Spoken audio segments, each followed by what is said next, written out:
أعوذ بالله من الشيطان الرجيم. بسم الله الرحمن الرحيم.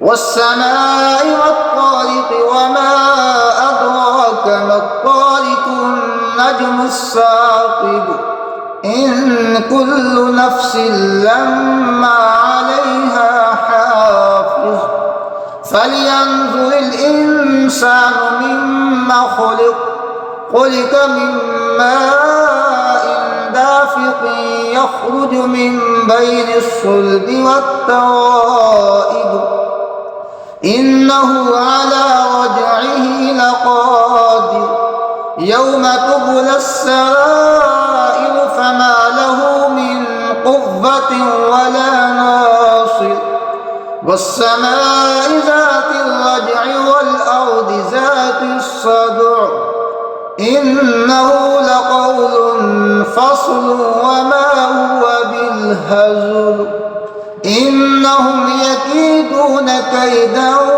وأكيد كيدا فمهل الكافرين أمهلهم رويدا.